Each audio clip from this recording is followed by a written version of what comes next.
A 16-year-old girl pressed a rifle against a wolf's skull. Behind her, a stranger bled out in the snow, his leather cut soaked red, his eyes begging her to run. She didn't run. She fired. 3 weeks later, that same girl stood on her porch watching 100 Harleys thunder over the ridge, chrome blazing engines, screaming an army of Hell's Angels riding back to find the child who'd saved one of their own.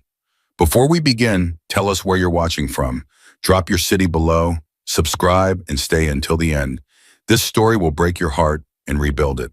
The scream came first. Not human, not animal. Something caught between both, tearing through the frozen Wyoming night like a wound ripping open. Lily Carter stopped breathing. She stood ankle-deep in snow on the ridge above her grandfather's cabin flashlight, in one hand, empty rabbit snare in the other. The forest had gone dead quiet. No wind, no owls, nothing but that sound fading into echo.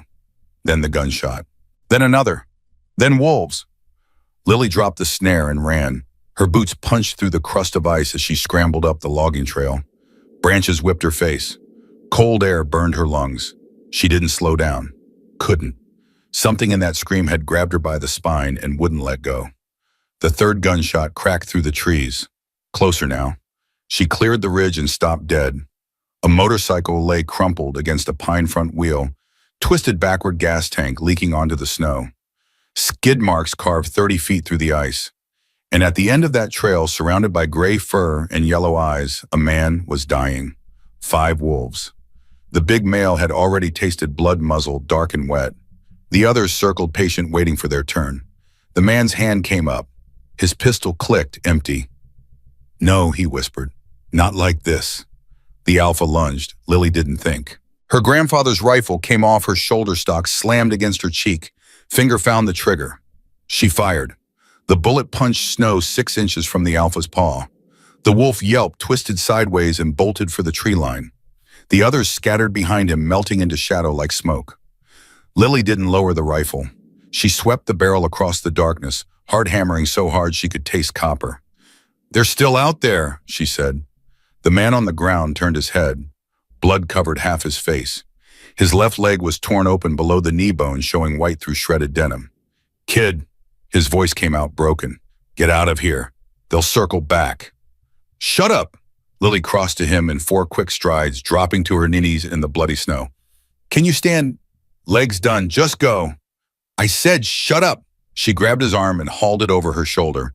"You want to die out here feeling sorry for yourself? Do it on your own time. Right now you're getting up." She pulled. He screamed. 200 pounds of dead weight nearly dragged her face first into the snow, but Lily planted her boots and heaved. He got 1 foot under him. That was enough. "Move," she commanded. "My sled's 50 yards down the trail." "Who the hell are you?" "The idiot saving your life. Now move."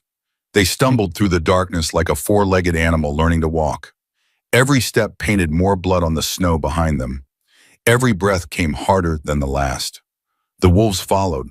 Lily could hear them pacing through the trees on either side, could see their eyes catching moonlight between the branches. They weren't hunting anymore. They were waiting to see if their meal would collapse. "Faster," she hissed. "Can't." "You can or you die. Pick one." He picked one. The sled appeared through the trees, an old wooden frame she used for hauling firewood. Lily dumped him onto it without ceremony, strapped his arms down with bungee cords, and grabbed the rope. "This is gonna hurt," she warned. "Everything already hurts." "Good, then you won't notice." She pulled. Her shoulders screamed. Her back tried to tear itself apart. The sled caught on every root and rock hidden under the snow. But Lily had been dragging deer carcasses through these woods since she was 12 years old. The living weren't that different from the dead. Behind her, the man drifted in and out of consciousness, muttering words she couldn't understand. "Hawk. Gotta tell Hawk. They found the route." "Save it," Lily panted. "You can tell Hawk yourself when you're not bleeding to death." Her cabin materialized from the darkness like a ghost. Small, dark, chimney cold. She'd left in a hurry when she heard the screaming. Lily kicked the door open and dragged the sled inside. She dumped the man onto the kitchen table, swept everything else to the floor, and lit the lantern with shaking hands. The wound was worse than she thought. Deep lacerations, muscle exposed. The wolves had hit an artery. She could see it pulsing weakly in the lantern light. If she didn't close it in the next few minutes, he'd bleed out on her grandfather's table. Lily grabbed the med kit from under the sink. Hey! She slapped his face. Stay with me. What's your name? His eyes cracked open. Gray, flat. The eyes of a man who'd seen too much. Stone, he managed. Just Stone. Okay, just Stone. I'm about to hurt you worse than those wolves did. Try not to scream too loud, it'll bring them back. She poured vodka directly into the wound. He screamed anyway. Lily worked fast. Tourniquet first cinched tight above the knee, then needle and fishing line the same way her grandfather had taught her to stitch up deer hides. Her hands didn't shake. Couldn't afford to. Stone passed out after the third suture. Good. Made it easier. She worked for an hour. Cleaning, stitching, packing gauze into places gauze shouldn't go. When she finally stepped back, her arms were red to the elbows and her shirt was soaked through. Stone was still breathing. Barely. Don't die, she told him, pulling a blanket over his chest. I didn't drag you a mile through the snow to dig another grave. Outside, the wolves began to howl. Toyam. Lily didn't sleep. She sat by the window with the rifle across her lap, watching the tree line until her eyes burned. The wolves circled the cabin twice before dawn, close enough that she could see their breath fogging in the moonlight, close enough that she could have picked them off one by one. She didn't. Bullets were expensive, and something told her she'd need every round she had. When sunlight finally broke through the frost-covered glass, Lily allowed herself to breathe. She checked on Stone, still unconscious, but his color was better, then built up the fire and put water on to boil. Coffee first, then answers. The man's leather vest hung over the chair where she'd draped it. Black leather worn soft with age, covered in patches she didn't recognize. No, that wasn't true. One patch she recognized. Hell's Angels, Yellowstone. Chapter, Lily traced the letters with her finger. Her grandfather used to talk about bikers passing through when he was young, back when the logging camps were still running. Hard men, he'd said, but they kept their word. That's more than you can say for most. Other patches. Sergeant at Arms, a skull with wings, dates stitched in red thread. This man had history, the kind you didn't earn by being soft. But she poured coffee and waited for him to wake up. Stone opened his eyes at noon. His hands shot out, grabbing for a weapon that wasn't there. Lily watched from across the room as he registered the unfamiliar ceiling, the wood-burning stove, the teenage girl sitting in a rocking chair with a rifle across her knees. Easy, she said. You're safe for now. He tried to sit up. His face went white, and he collapsed back against the table. Don't, Lily said. You've got maybe 2 pints of blood left in you. Moving around won't help. Stone lay still, breathing hard through his teeth. Where am I, boy? Blackwood Ridge, Wyoming, middle of nowhere. The wolves outside. They'll be back tonight. They always come back. His eyes found the window, then the door, then her. You saved me. Looks like it. Why? Lily shrugged. My grandfather always said the measure of a person is what they do when nobody's watching. She stood pouring coffee into a chipped mug. Nobody's been watching me for 2 years, so I get to decide what kind of person I am. She helped him drink. He watched her the whole time, those gray eyes taking in every detail. You live alone, he said. Not a question. Since I was 14. Parents, dead, car accident. My grandfather raised me after. Then cancer got him too. Stone processed this silently. I'm sorry. Don't be. Everybody loses someone.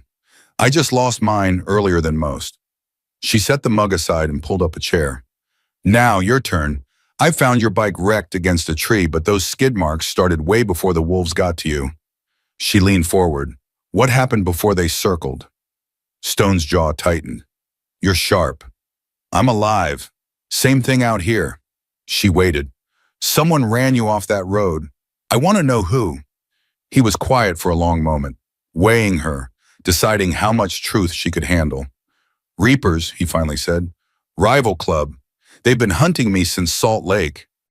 What time? Stone reached inside his vest slowly so she wouldn't think he was going for a weapon and pulled out a small black USB drive. Because of this. Lily stared at it. What is it? Names, dates, bank accounts, everything the FBI needs to shut down a trafficking pipeline running through Wyoming. The word hit her like a slap. Trafficking. Girls, young ones, some of them. He stopped, started again. Some of them no older than you. Lily's hands curled into fists on her knees. Keep talking. The Reapers run the muscle, but they've got a partner. Sheriff named Dale Harmon out of Ridgeback County. He keeps the roads clear, the witnesses quiet, the investigations buried. And you have proof. Enough to put him away for life, enough to bring the whole operation down. Stone's hand tightened around the drive. I was transporting this to a field office in Montana when they caught up to me. Ran me off the ridge. Left me for the wolves. Lily stood and walked to the window. Outside, the forest stretched white and silent. How'd you get involved in this? My club. Stone's voice was flat. We're not saints. Done things I'm not proud of. But there's lines you don't cross. Kids are one of them. He coughed, wincing at the pain. We found out about the pipeline 6 months ago. Been gathering evidence ever since. 3 girls are still missing. 3 that we know of. If this drive gets to the right people, they go home. Lily turned back to face him.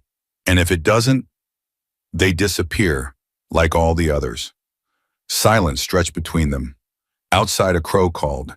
Inside, the fire crackled and popped. The Reapers, Lily said. How many? 20. Maybe more. They won't all come at once. They'll send scouts first. Make sure I'm here. And when they find you, Stone met her eyes. They'll kill us both and burn this cabin to cover their tracks. Lily nodded slowly. Her face showed nothing. Then I guess we better not let them find you. The scout came that night. Lily was checking her perimeter traps when she heard the engine. Not a car, something heavier, a truck rolling down the logging road with its headlights off. She dropped flat behind a fallen log and waited. The truck stopped 100 yards from her property line. A door opened. Boots crunched through frozen snow. One man, big, moving like someone who'd done this before. Lily circled wide through the trees, keeping to the shadows her grandfather had taught her to use. When she reached the clearing, she could see him clearly. Leather vest with a skeletal bird on the back. Reapers, MC. He was studying the ground, following the blood trail she hadn't had time to cover. Well, well, he muttered. Looks like our angel crawled somewhere after all. Lily stepped out of the shadows. Stop right there. The Reaper spun, hand going for his belt. He froze when he saw her. A kid, 16 years old, 5'0", pointing a rifle at his chest. He laughed. You're kidding me. Turn around, walk back to your truck. Drive away. Don't come back. He took a step forward, still grinning. Little girl, do you have any idea what happens to people who point guns at me? I know what happens to people who take another step. Lily's voice didn't waver. Same thing that happened to the deer on my wall. The grin flickered. You've got him, don't you, the angel? Silence. Look, sweetheart. His voice shifted, trying for reasonable. This doesn't have to get ugly. Just tell me where he is, and I'll forget I ever saw you. Last chance, Lily said. Walk away. Or what, you'll shoot me. He laughed again. Kid, you've never shot anything bigger than a... He moved. Fast. Faster than she expected. His hand came up with the pistol and Lily squeezed the trigger. The rifle kicked against her shoulder. The bullet caught him high in the chest, spinning him sideways. He hit the snow hard, screaming, the pistol flying from his grip. Lily worked the bolt, chambered another round, kept the barrel trained on his head. Next one's between your eyes. The Reaper stared up at her. Blood soaked through his jacket. His breath came in ragged gasps. You crazy little... Tell your boss I said hello. Lily's voice was ice. Tell him what happens to the next man he sends. Now get up. He struggled to his feet, clutching his chest. Blood dripped between his fingers. Cutter's gonna skin you alive, he spat. Both of you. Cutter can try. She jerked the rifle toward his truck. Move. She watched him stumble through the snow, leaving a dark trail behind him. The engine started. Headlights flared. The truck tore down the logging road like hell was chasing it. Lily lowered the rifle. Her hands were shaking. Not from cold. She'd shot a man, actually pulled the trigger on a human being. The strange part, she didn't feel anything at all. Stone was sitting up when she got back, pistol in his hand, face gray with pain and effort. I heard the shot. Scout. Lily set her rifle by the door and leaned against the frame. Reapers. I sent him home with a message. Stone stared at her. You shot him. Chest. He'll live, probably. Lily. He was going for his gun. She crossed to the stove and poured coffee with hands that wouldn't stop trembling. It was him or me. I picked me. Stone was quiet for a long moment. First time? Yeah. How do you feel? Lily considered the question. Really thought about it. Hungry, she said. I feel hungry. Haven't eaten since yesterday. Stone laughed. It came out as a wheeze. That's not the answer I expected. I stopped having expected answers a long time ago. She pulled a can of beans from the shelf and cracked it open. They'll be back. More of them. I know. How long do we have? If that scout was working alone, maybe 6 hours before he reports in. After that, Stone shook his head. They'll come fast, and they'll come heavy. Lily ate cold beans straight from the can, staring at the map tacked above the fireplace. Her grandfather had drawn it himself, every trail, every ridge, every abandoned structure within 10 miles of the cabin. There's a ranger station 2 miles north, she said. Stone walls, one approach. I've got supplies cached nearby. You want to move me? I can barely stand. I'll drag you if I have to. She set down the can. This cabin's a death trap. One entrance, wood walls surrounded by trees. They'll burn us out in 20 minutes. Stone studied the map. You've thought about this before. I've thought about everything. Lily grabbed her pack and started filling it. When you're alone as long as I've been, you plan for every scenario. Even the ones you pray never happen. And if the Reapers find the station... Lily pulled her grandfather's hunting knife from the drawer and strapped it to her belt. Then we make them pay for every inch. They moved at dusk. Stone could barely walk, even with the crutch she'd fashioned from a broken branch. Every step was agony. Every breath was effort. But he didn't complain, didn't ask her to slow down, just gritted his teeth and kept moving.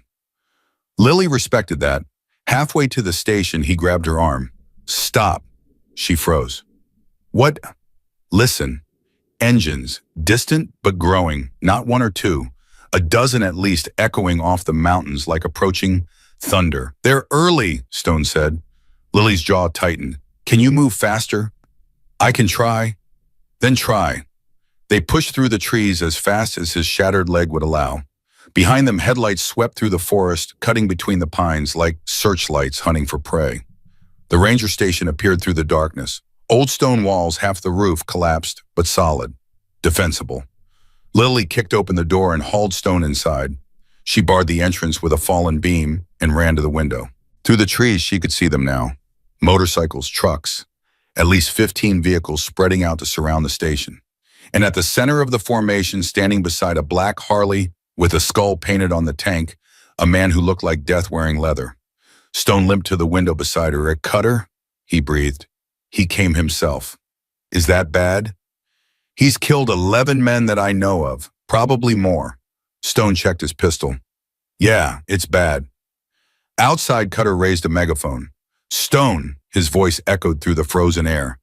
I know you're in there, brother, and I know you've got company. Brother, the word dripped with poison. Here's how this goes. You come out hand over the drive and I let the girl walk away. Clean, simple. Nobody else has to die tonight. Lily looked at Stone. He's lying. Of course he is. So what do we do? Stone leaned against the window frame. Blood was seeping through his bandage again. We hold them off as long as we can, and we pray my brothers find me before we run out of bullets. Lily checked her rifle, 20 rounds. Stone checked his pistol, 12. 32 rounds against 15 men. I've had worse odds, Lily said. Stone looked at her. When she racked a round into the chamber. I'll let you know when I think of it. Outside, the Reapers began to move. Engines revving, headlights cutting through the darkness. Men spreading out to surround them from every angle. Cutter's voice came again, colder this time. Last chance, Stone, send out the girl and the drive, or we burn you out. Lily raised her rifle. Hey, Stone. Yeah, those 3 girls, the ones they took. What are their names? Stone was quiet for a moment. Emma, Sarah, Madison. Lily pressed her cheek against the stock. Good, I wanted to know who I'm fighting for.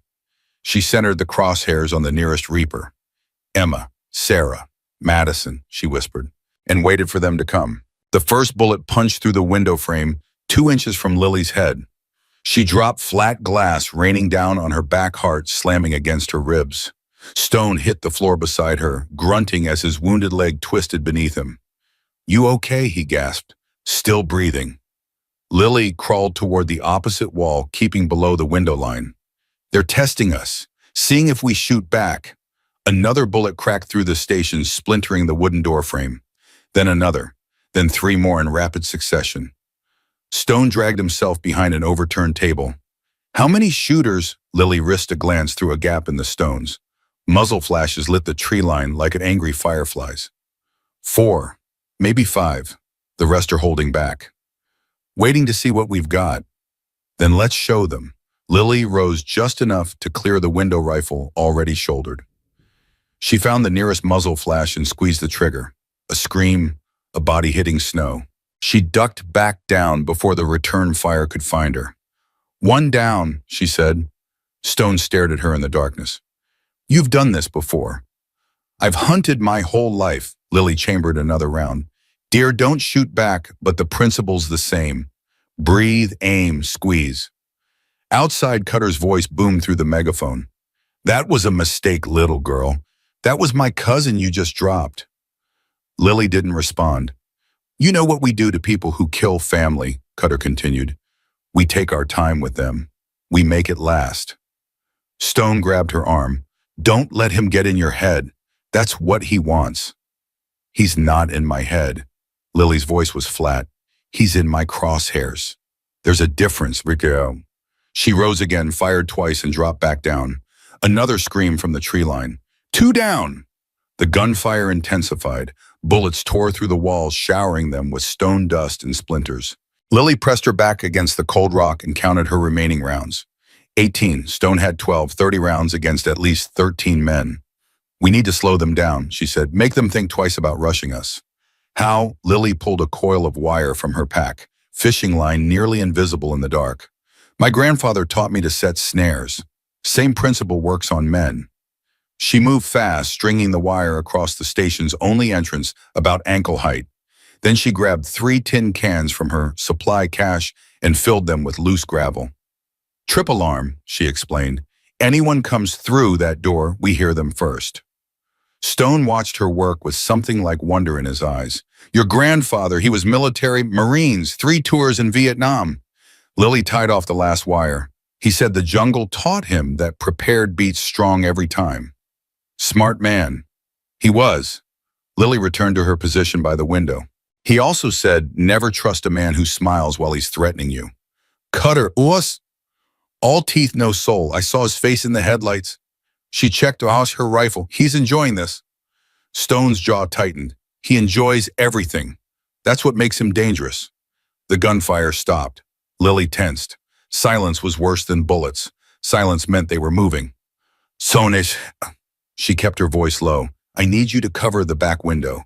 There's a gap in the stones about 3 feet up. Can you make it? I'll make it. He dragged himself across the floor, leaving a dark trail behind him. His bandage was soaked through.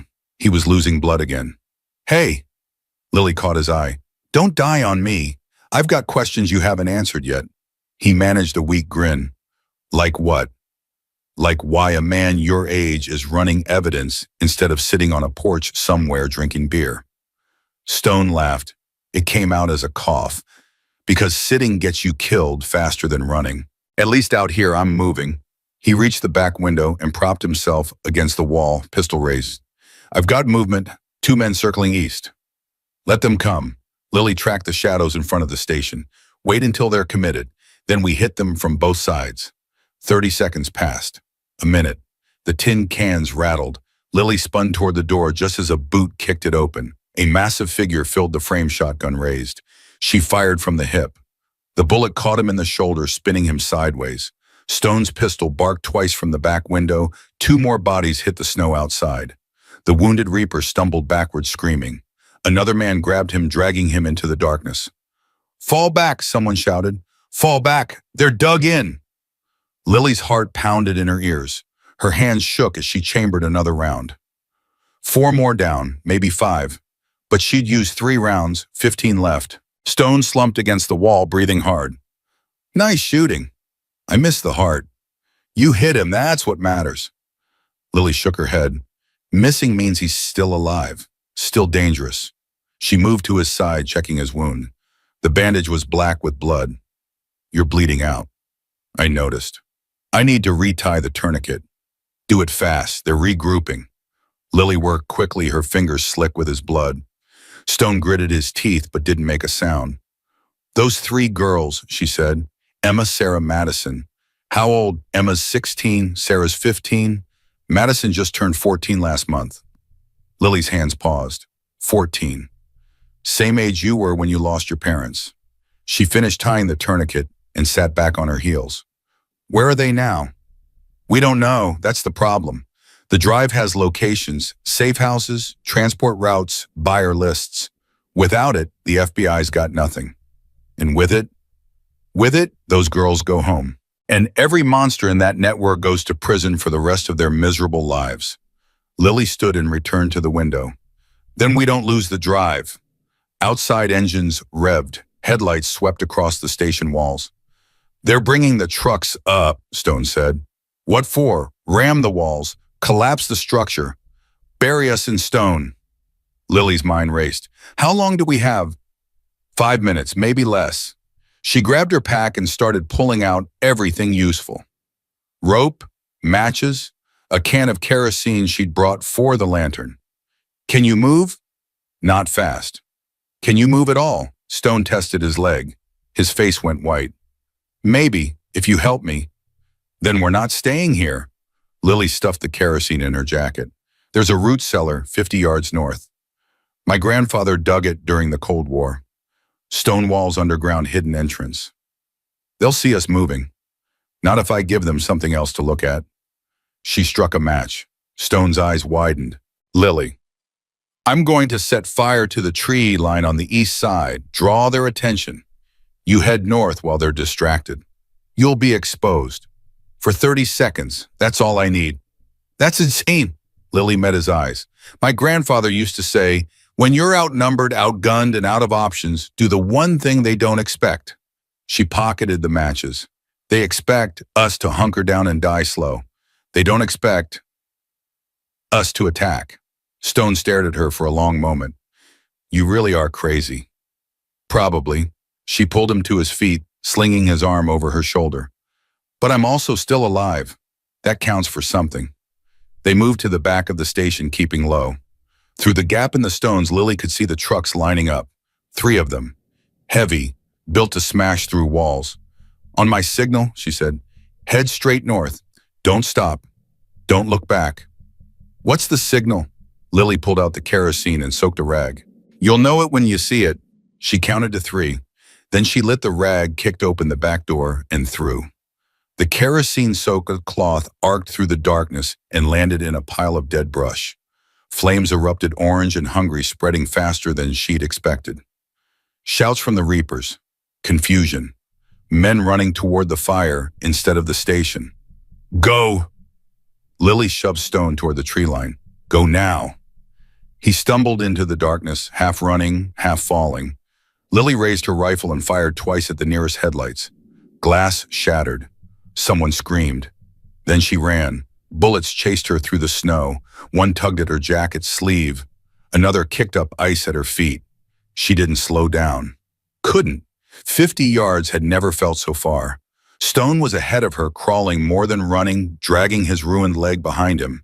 She caught up and grabbed his arm. Faster. I'm trying. Try harder. The root cellar entrance was hidden beneath a fallen pine. Lily kicked away the snow and hauled up the trapdoor. Get in. Stone dropped through the opening landing with a grunt of pain. Lily followed, pulling the door shut behind her just as flashlights swept across the clearing. Darkness, total and complete. She didn't move, didn't breathe. Footsteps above them. Voices. Where the hell did they go? Check the tree line, they can't have gotten far. The girl started that fire. She's trying to draw us off. Then find her. Cutter wants them both alive.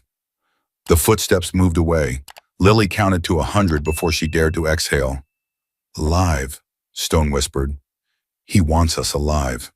That's worse than dead. Much worse. Lily pulled out her flashlight and risked a quick sweep of the cellar. Small, maybe 10 feet square. Shelves lined with canned goods and old survival gear. Her grandfather's emergency supplies untouched for years. We're safe here, she said. For now. For now, Stone agreed. But they'll search the whole ridge once they figure out we're not in the station. How long? An hour, maybe 2. Depends on how smart they are. Lily sat down against the cold stone wall. Then we've got 2 hours to figure out how to survive the next 20. Stone lowered himself beside her, breathing ragged. Any ideas? Lily was quiet for a moment. Your club, the Hells Angels. How far away are they? Closest chapter's in Yellowstone. 8 hours, maybe 10. Can you contact them? Stone reached into his vest and pulled out a battered satellite phone. I tried earlier, before the wolves. Call didn't go through. Try again. He powered it on. The screen flickered, cracked, but functional. 1 bar might be enough, he dialed. Lily held her breath, static. Then a voice distant and broken. Stone, that you... Hawk, Stone's voice cracked. Hawk, I'm alive. Blackwood Ridge, Wyoming. The Reapers found me. Breaking up, say again. Blackwood Ridge, 2 miles north of the old logging station. I need backup, brother. I need it now. The line dissolved into static. Stone tried again. Nothing. Did he hear you? Lily asked. I don't know. Stone stared at the dead phone. I don't know. Silence stretched between them. Above the search continued flashlights dancing through the trees, men shouting at each other. If they didn't hear, Lily said slowly, what's our backup plan? Stone didn't answer. Stone. We hold out as long as we can, take as many of them with us as possible. He met her eyes. And we make sure that drive gets destroyed before they can take it. Lily shook her head. No. Lily. Those girls, Emma, Sarah, Madison, if we destroy that drive, they never go home. If Cutter gets it, he destroys it anyway, along with everyone who knows what's on it. Then we don't let him get it. Lily grabbed his arm. We don't give up. We don't surrender. We fight until there's nothing left to fight with, and then we fight some more. Stone stared at her. You really believe that? I have to. Her voice broke just a little. I've lost everyone I ever loved. My parents, my grandfather. I'm not losing those girls too. Not when I can still do something about it. Stone was quiet for a long time. Then he reached into his vest and pulled out the USB drive. Debris. Hold on to this. Lily took it. The drive was warm from his body heat. Whitey, because if something happens to me, I need to know it's in good hands. Stone leaned back against the wall. And kid, I've never met hands steadier than yours. Lily turned the drive over in her palm. Such a small thing, such an enormous weight. I won't let you down. I know you won't. Above them, the shouts grew distant. The search was moving away from the cellar deeper into the forest. They're heading east, Lily said, toward the fire. Good, that buys us time. Time for what? Stone closed his eyes. Time for me to tell you something I should have told you hours ago. Lily waited. The evidence on that drive, it doesn't just implicate the Reapers and Sheriff Harmon. Stone's voice was heavy. It implicates people inside my own club. Lily's blood went cold. What? Not many, 3, maybe 4, but they've been feeding information to Harmon for years. That's how he knew I was coming. That's how the Reapers found my route. Stone opened his eyes. There's a traitor in the Angels, Lily, and I don't know who it is. The words hung in the darkness like poison. Your own brothers, Lily whispered. Someone I've ridden with, someone I've bled with. Stone's hands curled into fists. Someone who sold those girls for money. Does Hawk know? Hawk suspects. That's why he sent me instead of a group. Smaller target, harder to track. Stone laughed bitterly. Didn't work out so well. Lily's mind raced. If there's a traitor and Hawk got your message, then the traitor might have heard it too, which means they could be leading the Reapers right to us, or warning them where we're hiding. Lily stood abruptly. We need to move. Where anywhere but here. She grabbed her pack and started shoving supplies into it. If the trader knows about Blackwood Ridge, they might know about this cellar too. Your club does background research, right? Maps property records. Stone's face went pale. Yeah, they do.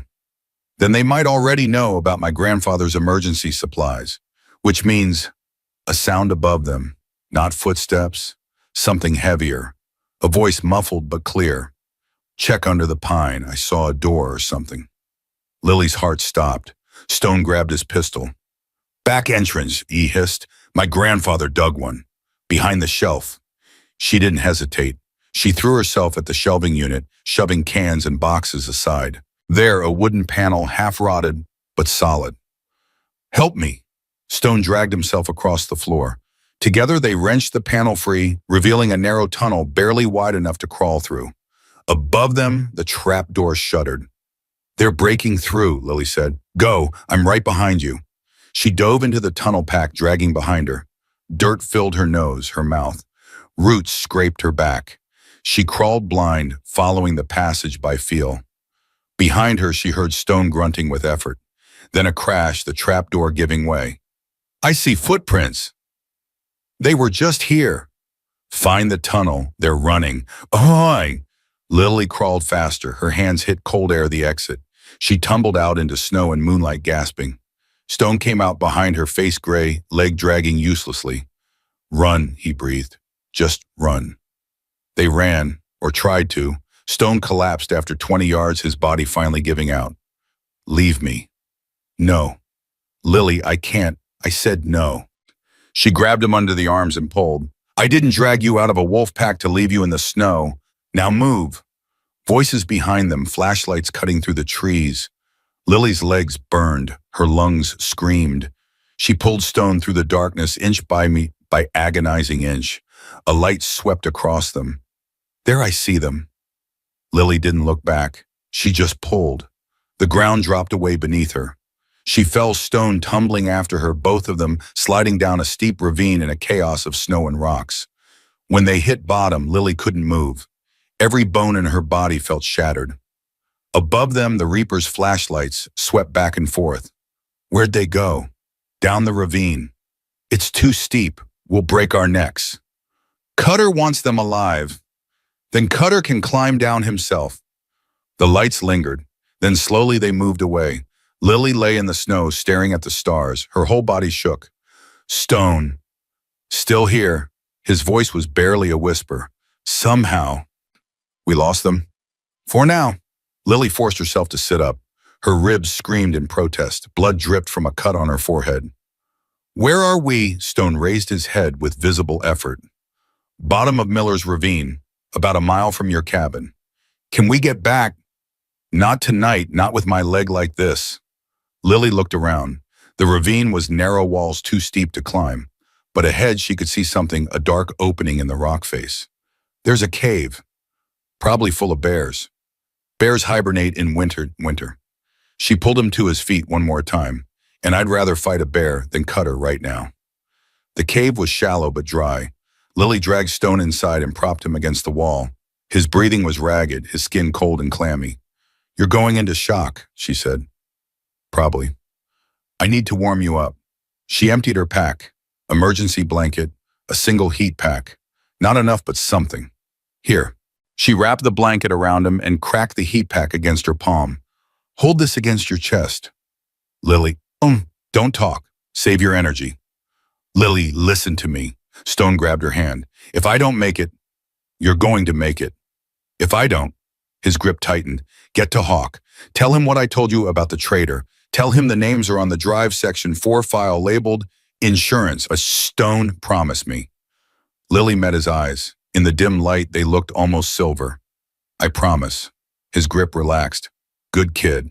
His eyes drifted closed. Best kid I ever met.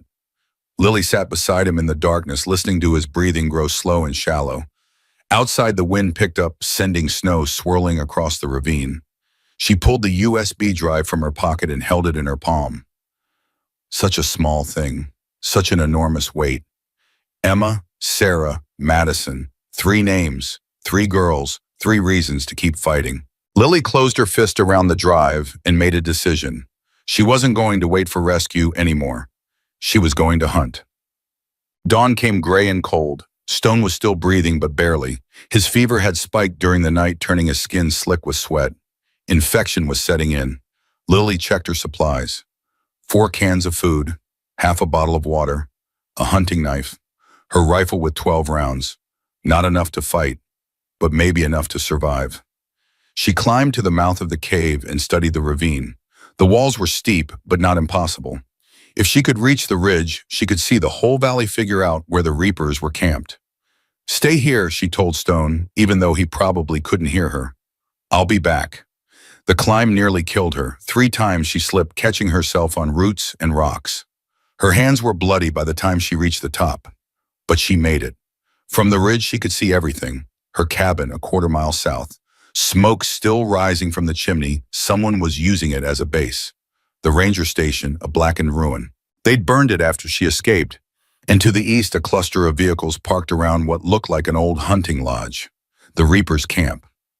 Lily counted 8 motorcycles, 3 trucks, at least a dozen men moving between the buildings. But something else caught her eye. A black SUV with government plates parked behind the lodge. And standing beside it, talking to Cutter like they were old friends, a man in a sheriff's uniform. Dale Harmon, he'd come himself. Lily's hands curled into fists. That changed everything. Lily watched Sheriff Dale Harmon shake hands with Cutter like they were closing a business deal. 2 predators. Same hunting ground. Same prey. She burned their faces into her memory. The way Harmon laughed at something Cutter said. The way Cutter clapped him on the shoulder like an old friend. These men had sold children. Trafficked girls younger than her across state lines. And they stood there smiling like the world owed them something. Lily's finger found the trigger of her rifle. 200 yards, downhill shot, wind from the east, maybe 5 miles per hour. She could take Harmon right now. Put a bullet through his skull before he knew what hit him. But then what 12 rounds against 12 men? Even if she dropped Harmon, the others would scatter. Find cover. Hunt her down. And Stone was still in that cave, dying by inches. She needed a better plan. Lily lowered the rifle and started memorizing the camp layout. The lodge had 2 entrances, front and back. The trucks were parked in a loose semicircle. Guards patrolled in pairs, switching every 20 minutes or so. Sloppy. They thought they had already won. That was their first mistake. She watched for another hour, tracking patterns, counting weapons. Then she slid back down the ridge and made her way to the cave. Stone was awake when she returned. Barely. "Thought you left," he croaked. "Thought about it." Lily knelt beside him and pressed her hand to his forehead. "Still burning. Changed my mind." "Why thought that man high?" "Because I saw something interesting." She pulled out her canteen and helped him drink. "Dale Harmon is here, in person." Stone's eyes sharpened despite the fever. Harmon came himself. Drove up in a fancy SUV with government plates. He's down at that hunting lodge with Cutter looking real comfortable. Stone processed this slowly. He's scared. Scared? He looked pretty relaxed to me. That's not relaxed. That's control. Stone coughed, wincing. Harmon doesn't leave his territory unless something threatens him directly. If he's here, it means he knows what's on that drive, knows it can destroy him. So he came to make sure it gets destroyed. Along with everyone who's seen it. Stone grabbed his arm. "Lily, if Harmon's here, we're out of time. He won't leave loose ends." "Good thing I'm not planning to be a loose end." She sat back and pulled out the knife her grandfather had given her. "I counted 12 men, 8 bikes, 3 trucks, plus Harmon's SUV. They're using the lodge as a base. Guards rotate every 20 minutes. Stone stared at her. "You scouted their camp." "Someone had to." "Lily, that's stupid crazy." She shrugged. "Probably. But I also found something useful. There's a fuel tank behind the lodge. Big one. Probably for the generators." Stone's eyes narrowed. "What are you thinking?" "I'm thinking 12 men is a lot, but 12 men running from a fire is chaos." Lily tested the blade's edge against her thumb. "And chaos is something I can work with. You want to blow up their fuel supply. I want to give them something bigger to worry about than us." Stone was quiet for a long moment. That's a suicide mission. Only if I get caught. You're 16 years old, it said, and you're half dead with a hole in your leg. Lily met his eyes. I'm not asking permission, Stone. I'm telling you what I'm going to do. He held her gaze. Something shifted in his expression, frustration giving way to something else, respect maybe, or fear. You remind me of someone, he said finally. Who? My daughter. Lily froze. You have a daughter, had. Stone's voice went flat. She died 8 years ago, overdose. She was 19. The words hung in the cold air between them. I'm sorry, Lily whispered. Don't be. She made her choices. I made mine. Stone leaned his head back against the rock. But you've got her fire. That same stubborn, reckless, beautiful fire that made her think she could take on the whole world. What happened to her? She trusted the wrong people, got in too deep with the wrong crowd. Stone's jaw tightened. I wasn't there when she needed me. Club business. Always club business. By the time I realized what was happening, she was gone. Lily didn't know what to say. That's why I do this, Stone continued. The trafficking cases, the rescue missions. Every girl we save is another chance to make it right. His eyes found hers. You understand that, don't you? Yeah. Lily's voice was thick. I understand. Then you understand why I can't let you go down there alone. You can barely stand. I don't need to stand. I need to shoot. Stone pulled his pistol from his vest. Get me to higher ground with a clear sight line. I'll cover you. Stone, 12 rounds. That's 12 Reapers who won't see you coming. He managed a grim smile. Unless you think you can do this without backup. Lily looked at him, this broken, bleeding man who'd lost everything and kept fighting anyway. Who'd carried evidence across state lines to save girls he'd never met. Who refused to give up even when his body was shutting down. Okay, she said, but if you pass out and fall off a cliff, I'm not coming back for you. Fair enough. Getting Stone to the ridge took almost an hour. Every step was agony. Every breath was effort. Twice he collapsed, and twice Lily hauled him back up, cursing and pleading in equal measure. But they made it. She propped him against a boulder with a clear view of the lodge below. His hands shook as he checked his pistol, but his eyes were steady. I can see the fuel tank from here, he said, and the back entrance. Good. When the fire starts, they'll panic. That's when you start shooting. And you, Lily pulled the last of the kerosene from her pack. I'll be the one starting the fire. She didn't give him time to argue. She was already moving, sliding down the ridge toward the lodge, keeping to the shadows her grandfather had taught her to use. The patrol passed 20 feet from her hiding spot. 2 men rifles slung over their shoulders talking about some bar in Salt Lake. They didn't look down, didn't see the girl pressed flat against the frozen ground, heart pounding so loud she was sure they could hear it. They moved on. Lily counted to 30, then kept moving. The fuel tank was exactly where she'd seen it, a massive steel cylinder behind the lodge, connected to the generator by a rubber hose. She could smell the diesel from 10 feet away. She unscrewed the cap and stuffed a kerosene-soaked rag into the opening. Her hands were steady. Her mind was clear. This is for Emma, for Sarah, for Madison, for every girl these monsters had stolen. She struck a match. The rag caught instantly, flame racing up the fabric toward the tank. Lily ran. She made it maybe 50 yards before the world exploded behind her. The blast hit her like a fist, throwing her forward into the snow. Heat washed over her back. Her ears rang. She couldn't hear anything except a high-pitched whine that seemed to come from inside her skull. She forced herself to her feet and looked back. The lodge was burning. Flames shot 30 feet into the air, turning the night orange and red. Men stumbled out of the building screaming, some of them on fire. Then the gunshots started. Stone's pistol cracked from the ridge once, twice, 3 times. A Reaper dropped. Then another. The survivors scattered, diving for cover, firing wildly into the darkness. Lily raised her rifle and joined the chaos. She caught one man trying to reach his motorcycle. He went down hard, clutching his leg. Another ran toward the trees. She led him by 2 feet and squeezed the trigger. He fell and didn't get up. Return fire whipped past her head. She dropped, flat-rolled, came up shooting. Everything her grandfather had taught her flooded back. Breathe, move, shoot, don't think, don't hesitate. Stay alive. A bullet tore through her jacket sleeve. She barely felt it. Another Reaper went down. Then another. The camp was chaos now, men running in every direction, trucks trying to start, motorcycles roaring to life and tearing down the road. And through it all, one voice cut above the noise. Find her, find the girl, cut her. He stood in front of the burning lodge, face lit by firelight, a shotgun in his hands. His eyes swept the darkness, searching for her. Lily froze, their eyes met across the flames. Cutter smiled. There you are. He raised the shotgun. Lily dove sideways as the blast tore through the air where she'd been standing. Snow and dirt exploded around her. She rolled, came up, running, heard another blast behind her. Too close, he was too close. She sprinted for the tree-lined lungs, burning legs pumping. Another blast. Wood splinters showered her face as a tree trunk exploded beside her. Run, little girl, Cutter's voice echoed through the chaos.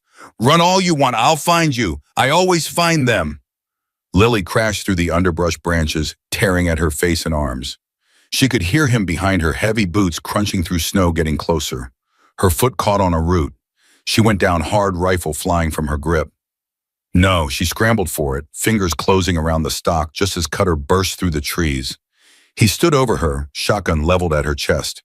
Blood ran down his face from a cut on his forehead. His eyes were wild, lit from within by something that might have been madness. Gotcha. Lily's finger found the trigger. Not yet. She fired from the ground. The bullet caught Cutter in the shoulder, spinning him sideways. His shotgun discharged into the air. He staggered, roaring with pain and rage. Lily didn't wait. She was up and running before he hit his knees. Behind her, she heard him screaming, I'll kill you. You hear me. I'll skin you alive. She didn't look back. The ridge. She had to reach the ridge. Stone was up there. Stone would cover her. She ran until her legs gave out. Ran until she couldn't feel her feet. Ran until the burning lodge was just a glow on the horizon. When she finally collapsed, she was at the base of the ridge. Above her, she could see Stone's silhouette against the stars. Stone, her voice was raw. Stone, I'm here. No response. Fear gripped her chest. She climbed, hand over hand, foot over foot, dragging herself up the frozen slope. Her muscles screamed, her lungs burned. But she kept going. Stone was exactly where she'd left him, slumped against the boulder. Not moving. No. Lily crawled to his side. No, no, no. She pressed her fingers to his neck, searching, praying, a pulse. Weak but there. Stone, Stone, wake up. His eyes fluttered. Did we get them? Lily laughed. It came out as a sob. Yeah, we got them. How many? I don't know. 6, maybe 7. She helped him sit up, checking him for new wounds. Cutter's still alive. I shot him, but he's still alive. Harmon. I didn't see him after the explosion. He might have run. Stone nodded slowly. Good work, kid. Good work, Lily's voice cracked. I almost died. You almost died. There are still men down there who want to kill us, but we're alive, and they're scared. Stone managed a weak smile. That's more than I expected. Lily sat back on her heels, shaking. The adrenaline was fading now, leaving nothing but exhaustion and fear. Her hands wouldn't stop trembling. Her whole body felt like it might fly apart. Hey, Stone grabbed her arm. Breathe. I can't. Yes, you can. Look at me. He waited until her eyes met his. You just did something that combat veterans couldn't do. You took on a fortified camp with 12 rounds and a can of kerosene and you walked away. That's not luck, Lily. That's skill. It doesn't feel like skill. It feels like I'm going to throw up. That's normal. Means you're human. He squeezed her arm. The shaking will stop. The fear won't, not completely, but you'll learn to use it. Turn it into fuel. Lily forced herself to breathe, in through the nose, out through the mouth. The way her grandfather had taught her, slowly the shaking eased. What now? She asked. Now we wait. Cutter's wounded. His camp is destroyed. He'll need to regroup. And then he comes for us with everything he has left. Lily stared down at the burning lodge. Even from here, she could see figures moving, men regrouping, tending wounds, planning their next move. How long do we have? Dawn, maybe, Cutter won't attack in the dark, not after what just happened. He'll wait until he can see what he's shooting at. Then we need to move. Where Lily thought about the map in her head, every trail, every ridge, every abandoned structure. My cabin, it's defensible, better than staying out in the open. Your cabin's the first place they'll look. I know. Lily pulled out the USB drive and held it up. That's why we're going to make sure they find what they're looking for. Stone frowned. What do you mean? I mean, we give them a target, draw them to the cabin, and when they come, Lily's eyes hardened. We finish this. Lily, there's still at least 6 of them, maybe more. I know the math. The math says we lose. The math doesn't account for home field advantage. Lily stood pulling Stone to his feet. I've spent 2 years learning every inch of that property, every shadow, every hiding spot, every escape route. And you think that's enough? Lily looked down at the burning camp one last time. I think it's all we've got. They made it to the cabin just before dawn. The place was exactly as Lily had left it, door-kicked-in supplies scattered but structurally intact. The Reapers had searched it and moved on assuming she'd never come back. Their second mistake. Lily worked fast. She reset her grandfather's traps tripwires across the doorway snares beneath the windows. She positioned her remaining shells in strategic locations easy to reach, hard to spot. She dragged the kitchen table against the back wall and created a makeshift barricade. Stone watched her work propped against the fireplace, pistol in hand. You've thought about this before. I've thought about everything. Lily checked the sight lines from each window. When you're alone, as long as I've been, you plan for every scenario. Even armed siege, especially armed siege. She finished her preparations and sat down across from him. My grandfather was paranoid. Nuclear war, government, collapse, foreign invasion. He had a plan for all of it. Smart man. Survivor. But Lily pulled out a can of beans and cracked it open. He used to say, the world doesn't care if you're ready. Be ready anyway. Stone accepted the can and ate slowly, mechanically. Those girls on the drive, Emma, Sarah, Madison. He paused. There's a 4th one I didn't tell you about. Lily's heart clenched. Who? Her name was Rachel. She was the first one we tried to rescue 3 months ago. Stone's voice went flat. We got bad intel, walked into an ambush. By the time we fought our way out, she was gone. Gone, sold, transported. We never found out where. Stone stared at the beans in his hands. She was 12 years old, Lily. 12. The number hit her like a physical blow. That's why Harmon has to go down. Not just for the girls we can still save. For Rachel. For all the ones we lost. Stone met her eyes. You understand now. Why I can't stop. Why I won't. Lily nodded slowly. I understand. Because when this is over, if we survive, I need you to promise me something. What? Don't let it end with Harmon. The trafficking network is bigger than one corrupt sheriff, bigger than the Reapers. There are men in suits and ties who profit from this men who will never see the inside of a prison unless someone makes them. And you want me to be that someone? I want you to remember. Stone grabbed her hand. Remember Rachel. Remember Emma and Sarah and Madison. Remember that every girl who disappears has a name, a family, a future that someone stole. Lily looked at the USB drive lying on the table between them. I'll remember. Promise me. I promise, but so. Stone nodded, satisfied. Outside, the first rays of sunlight broke over the mountains, and with them came the sound of engines. Lily was at the window in an instant, rifle raised. She counted the vehicles as they appeared over the ridge. 3 motorcycles, 1 truck, 1 black SUV with government plates. 5 vehicles, she reported. Maybe 8 men. Stone dragged himself to the opposite window. Harmon's with them. I see him. The convoy stopped at the edge of her property.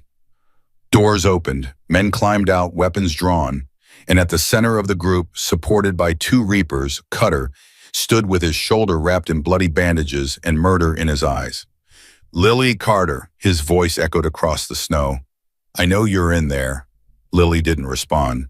You've got something that belongs to me. Give it up and I'll make this quick. You have my word. Stone laughed softly. His word. I know.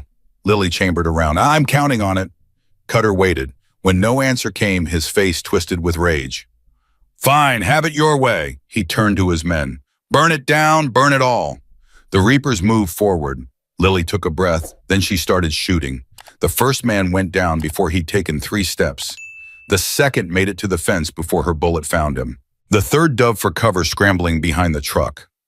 Return fire shattered the window beside her. She dropped, rolled, came up at a different angle.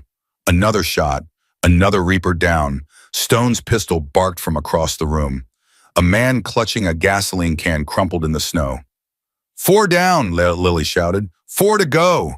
Cutter's moving east side. She spun toward the east window just in time to see Cutter and 2 men break for the side of the cabin. They were going to flank her. Cover the front, she yelled, already running.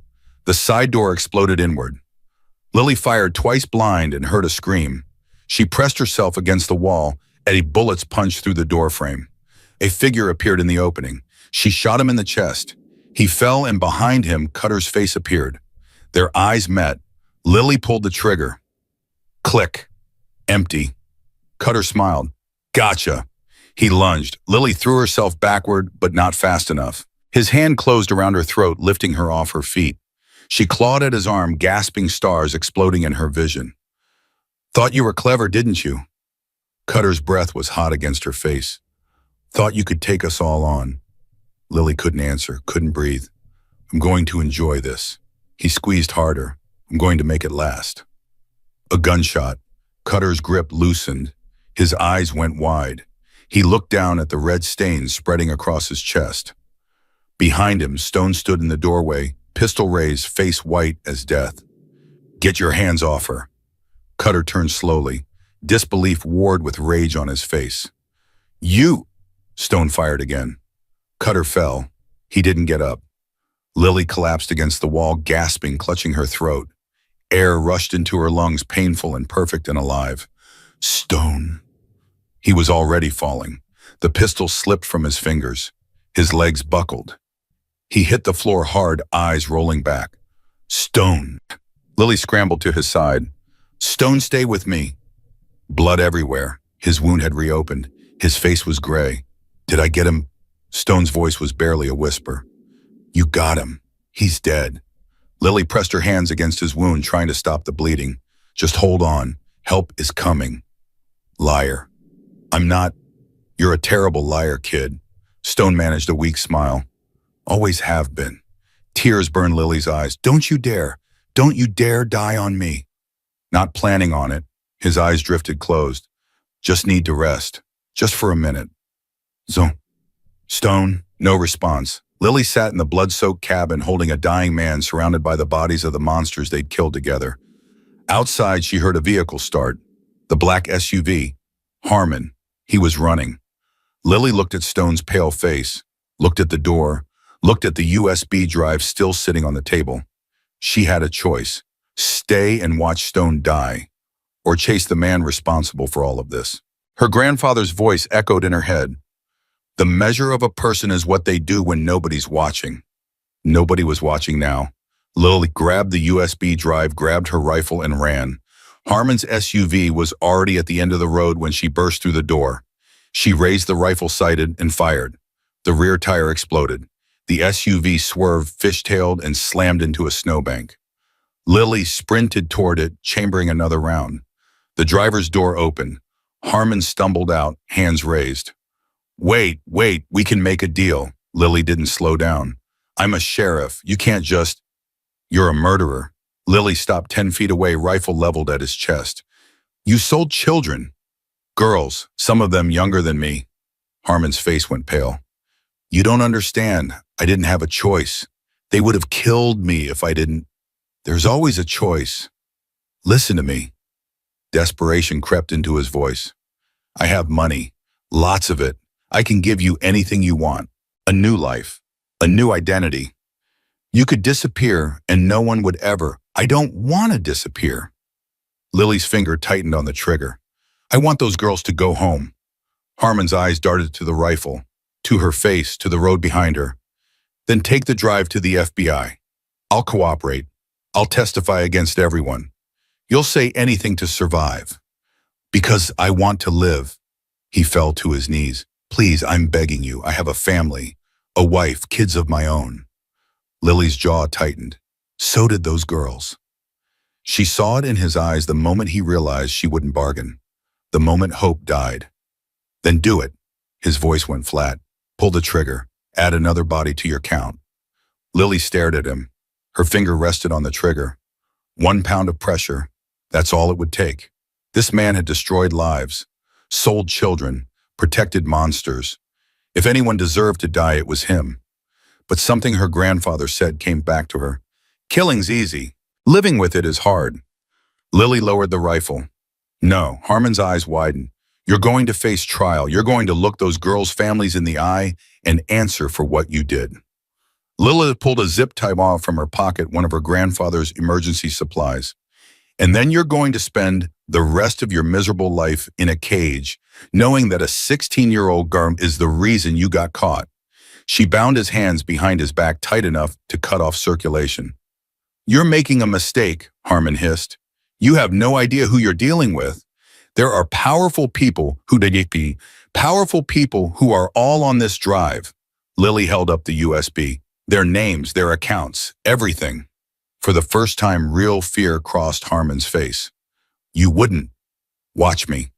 She left him tied to his own steering wheel and walked back toward the cabin. Stone was still breathing when she returned, barely. She knelt beside him, pressing her hands against his wound, and did the only thing she could do. She waited and prayed. The sound came from nowhere and everywhere at once. Lily was pressing a blood-soaked towel against Stone's wound when she heard it. A low rumble, like distant thunder, but too steady, too rhythmic. Engines, not the harsh snarl of the Reaper's bikes, something deeper, something bigger. She grabbed her rifle and moved to the window, heart pounding. After everything they'd survived, she couldn't let her guard down. Not now. The rumble grew louder. Over the ridge, headlights appeared. 1 set, then 2, then 10, then more than she could count. Lily's breath caught in her throat. Motorcycles, dozens of them. Riding in perfect formation, chrome glinting in the early morning light. Red and white patches blazing on black leather. Hell's Angels. The convoy swept down the mountain road like a wave engines roaring, filling the valley with thunder. Lily counted 20, 30, 40 bikes. They kept coming. The lead rider pulled up at the edge of her property and killed his engine. He was massive, 6'4" at least, with a gray beard and arms covered in tattoos. His vest read President above the Yellowstone chapter patch. Hawk. He swung off his bike and strode toward the cabin boots, crunching through the snow. Behind him, the other angels dismounted, forming a wall of leather and chrome. Lily stepped onto the porch rifle, still in her hands. Hawk stopped 10 feet away. His eyes swept over the destruction, the bullet holes, the blood, the bodies scattered across the snow. Then they found her. You, Lily Carter. Her voice came out steadier than she felt. Who's asking? Name's Hawk. Got a garbled message from my sergeant-at-arms 3 days ago. Mention this location. His gaze hardened. Where's Stone? Inside. He's hurt bad. Hawk was moving before she finished the sentence. He pushed past her into the cabin, and Lily heard his sharp intake of breath when he saw Stone lying on the blood-soaked floor. Jesus Christ. Hawk dropped to his knees beside his brother. Stone, can you hear me? Stone's eyes fluttered open. Took you long enough. Yeah, well, Wyoming's a big state. Hawk's voice was rough, but Lily caught the crack beneath it. What the hell happened here? Long story. Stone managed a weak smile. Short version, the kid saved my life. 3 times now, I think. Hawk turned to look at Lily, really look at her for the first time. You did this. I had help. She's being modest. Stone coughed with blood flecking his lips. She took on 15 Reapers with 12 rounds in a can of kerosene, dropped Cutter herself. Cutter's dead. In the snow outside, you probably stepped over him. Hawk processed this silently. His expression didn't change, but something shifted in his eyes. And Harmon, tied to his steering wheel down the road. Lily held up the USB drive. I've got everything. Names, dates, account numbers, the whole network. Hawk stared at the drive like it might bite him. You know what's on there? Stone told me. 3 girls still missing. Emma Sarah Madison. Lily's voice hardened. And a 4th one. Rachel, the one you couldn't save. The name hit Hawk like a physical blow. His jaw tightened. Stone told you about Rachel. He told me everything. Lily stepped forward, holding out the drive. He also told me there's a traitor in your club. Someone who fed information to Harmon. The words fell like stones into still water. Behind Hawk, the angels who'd followed him inside went rigid. Hands drifted toward weapons, eyes darted sideways. That's a serious accusation, Hawk said slowly. It's the truth? Stone said the names are on the drive. Section 4 file labeled Insurance. Lily didn't flinch. You want to know who sold out your brother? It's all right there. Hawk was quiet for a long moment. Then he took the drive from her hand. Doc, he shouted over his shoulder. Get in here. We've got a man down. A wiry man with silver hair pushed through the crowd, medical bag in hand. He took one look at Stone and started barking orders. I need space. Everyone out except the girl. He glanced at Lily. You've been keeping pressure on the wound since last night. Good. That probably saved his life. Doc knelt beside Stone and started cutting away the bloody bandages. This is going to hurt, brother. Everything hurts. Stone grabbed Lily's wrist. Don't let them shut you out. You've earned your place at the table. Stone, promise me. She looked into his gray eyes, the eyes of a man who'd fought his whole life and wasn't done fighting yet. I promise. Doc went to work. Lily watched from the corner as he cleaned and sutured and bandaged. Stone passed out twice, but his breathing steadied. His color improved. By the time Doc finished, the gray tinge had faded from his skin. He'll live, Doc announced, but he needs a hospital. Real surgery, blood transfusions, antibiotics. Nearest hospital's 4 hours away, Lily said. Then we better get moving. Hawk turned to one of his men. Bring the van around. We're transporting Stone to Yellowstone Memorial. What about Harmon? Another angel asked. Bring him too, but keep him separate. I don't want Stone waking up and finishing what the kids started. 2 angels left to retrieve the sheriff. Lily watched them go, then turned to Hawk. What happens now? Now we clean up this mess. Hawk surveyed the cabin. Your place? My grandfather's. He left it to me. Sorry about the damage. Don't be. The damage was already done when the Reaper showed up. Lily crossed her arms. I meant what happens with the drive, with the girls. Hawk studied her for a long moment. Stone wasn't wrong about you. Wasn't wrong about what? He said you had fire, said you reminded him of his daughter. Hawk shook his head slowly. I didn't believe him until now. I'm not his daughter. No, you're something else. Hawk pulled out the USB drive and held it up. This goes to the FBI field office in Helena.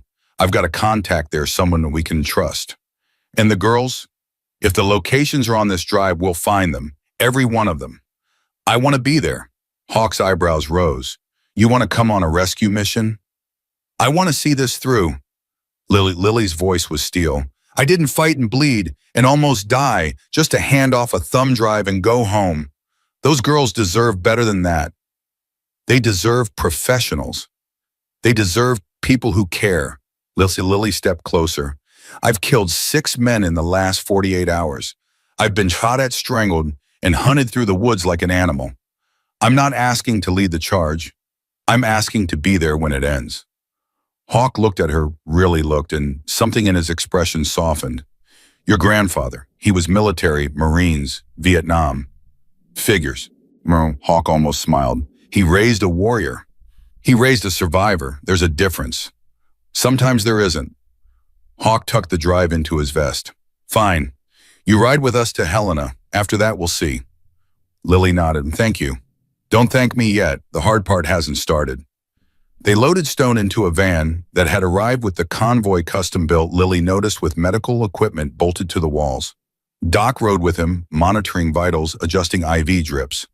Harmon was thrown into a second vehicle, hands still bound, face bloody from where he'd struggled against his restraints. He didn't look at Lily as they dragged him past. She didn't look at him either.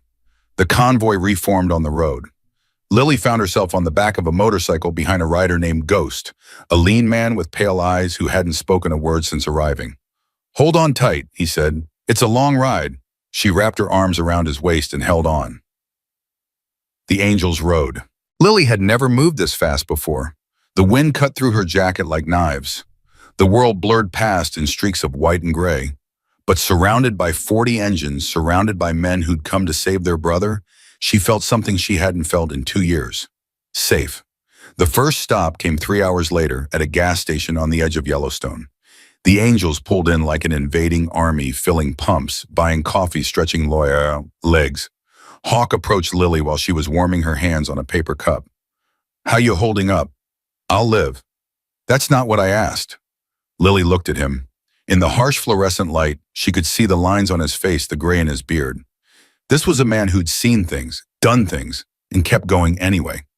"I keep thinking about those girls," she said. "Emma, Sarah, Madison.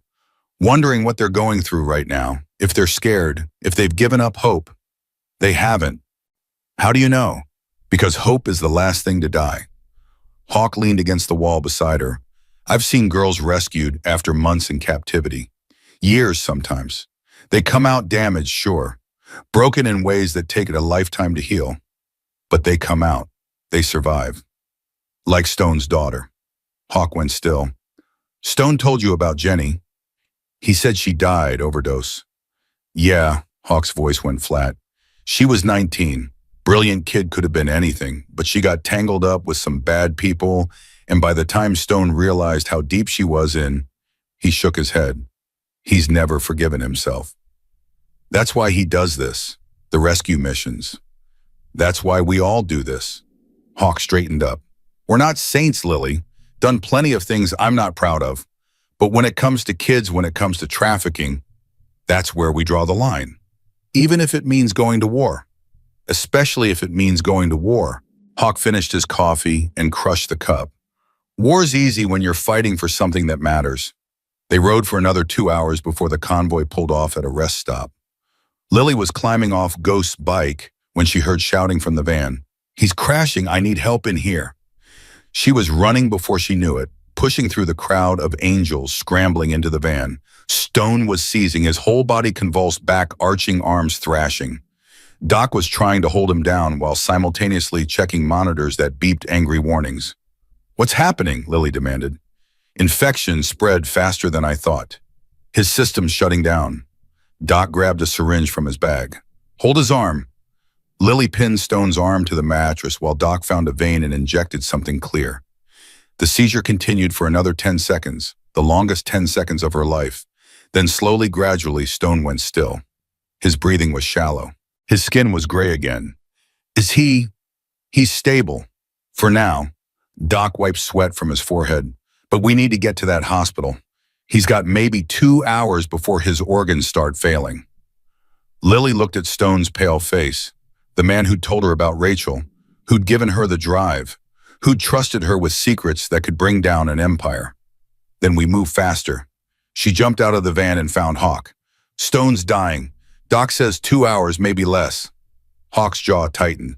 "Helena's still 90 minutes out." "Then we make it in 60. Hawk stared at her for a moment. Then he turned to his men. "You heard her, we ride hard. Anyone can't keep up, meet us at the hospital." The Angels mounted up, engines roared, and the convoy tore down the highway like hell itself was chasing them. They made it in 53 minutes. The hospital staff didn't know what to do when 40 motorcycles pulled into the emergency bay. They knew even less when a van disgorged a dying man and a teenage girl covered in blood started barking orders. "He needs surgery. Now he's got a gunshot wound to the leg. Severe blood loss, possible sepsis." A doctor rushed forward shouting for gurneys and surgical teams. Stone was wheeled away before Lily could say goodbye. She stood in the middle of the chaos watching him disappear through the double doors. A hand landed on her shoulder. "He's going to make it," Hawk said. "You don't know that." "No, but I know Stone. He's too stubborn to die." Lily wanted to believe him, wanted to trust that somehow after everything Stone would pull through. But she'd learned a long time ago that wanting something didn't make it true. The waiting was the hardest part. Lily sat in a plastic chair in the surgical waiting room, surrounded by angels who didn't speak, in a silence that pressed against her skull. Hours passed. Nurses came and went offering updates that said nothing. "He's still in surgery. The doctor will be out soon. We're doing everything we can." Empty words. Lily had heard them before when her parents were dying in a hospital just like this one. when her grandfather was hooked up to machines that beeped and whirred and ultimately couldn't save him. Hospitals were where hope came to die. The double doors opened. A surgeon emerged, mask pulled down, scrubs stained with blood. Lily was on her feet before she knew it. How is he? The surgeon looked at the crowd of bikers, then at Lily. Family. Close enough, Hawk said, stepping forward. Talk to us, Doc. The surgeon sighed. He made it through surgery. We repaired the arterial damage and cleaned out the infection as best we could. She paused. But he lost a lot of blood. The next 24 hours are critical. Can we see him? Lily asked. ICU only allows immediate family. Hawk leaned in. She's his daughter. The surgeon looked at Lily, blonde 16, clearly not related to the gray-bearded biker lying upstairs. But something in Hawk's voice must have convinced her not to argue. 5 minutes. ICU room 412. Lily found Stone in a tangle of tubes and wires. Machines beeped. Monitors displayed numbers she didn't understand. He looked smaller somehow, diminished, like the fire that had kept him alive was finally burning out. She pulled a chair to his bedside and sat down. Hey. No response. I don't know if you can hear me. Doc said you might be able to, so I figured I'd talk anyway. She took his hand. We made it, Stone. We got Harmon. We got the drive. Hawk's taking it to the FBI today. Still nothing. Those girls, Emma, Sarah, Madison, they're going to go home because of you. Because you wouldn't give up. Because you trusted me with something that mattered. Her voice cracked. I know you think you failed Rachel. I know you've been carrying that guilt for 8 years. But you didn't fail her. You failed a system that should have protected her, a world that let monsters operate in the open. Tears burned her eyes. You saved me, Stone. Not just my life, my soul. I was disappearing before you came along. Fading into the silence. You reminded me what it feels like to matter.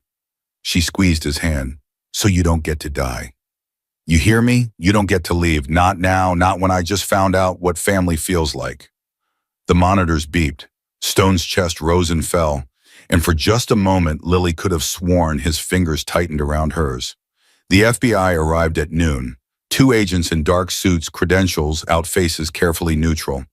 They met with Hawk in a private room while Lily watched from the hallway. She couldn't hear what was being said, but she could read body language. The agents were skeptical at first, then surprised, then very, very interested. Hawk emerged 20 minutes later. They're mobilizing, he said. 3 locations on the drive. Simultaneous raids in 4 hours. The girls? If they're where the intel says they are, they'll be home by tonight. Lily felt something loosen in her chest. Can I be there? No. Hawk held up a hand before she could argue. This is FBI jurisdiction now. They've got tactical teams, hostage negotiators, the whole 9 yards. You've done your part, Lily. My part isn't done until those girls are safe. They will be, because of you. Hawk put a hand on her shoulder. Go sit with Stone. He needs you more than the feds do. She wanted to argue, wanted to fight, but the exhaustion was finally catching up with her. 2 days without sleep, without food, without rest. Fine, she said, but I want to know the second they find them. You'll be the first call. The hours crawled by. Lily sat at Stone's bedside, watching machines breathe for him, watching his chest rise and fall in a rhythm that never changed. She talked to him about nothing about her grandfather, about the cabin, about the first deer she ever shot. She talked until her voice gave out. Then she just held his hand and waited. The call came at 6:47 p.m. Lily's phone buzzed a number she didn't recognize. She answered on the first ring. This is Agent Morrison. Is this Lily Carter? Yes. We found them. The agent's voice was professional, but Lily caught something underneath. Relief, maybe? Or triumph? All 3 girls, Emma, Sarah, and Madison, they're alive. Lily's legs gave out. She sank into the chair, tears streaming down her face, unable to speak. They're being transported to local hospitals for evaluation. Morrison continued. Some physical trauma, significant psychological impact, but they're alive. They're going home. Thank you, Lily managed. Thank you. No, Miss Carter. Thank you. The agent paused. I've been working trafficking cases for 15 years. I've never seen a civilian do what you did. You should be proud. The line went dead. Lily sat in the silence, phone clutched in her hands, and let herself cry.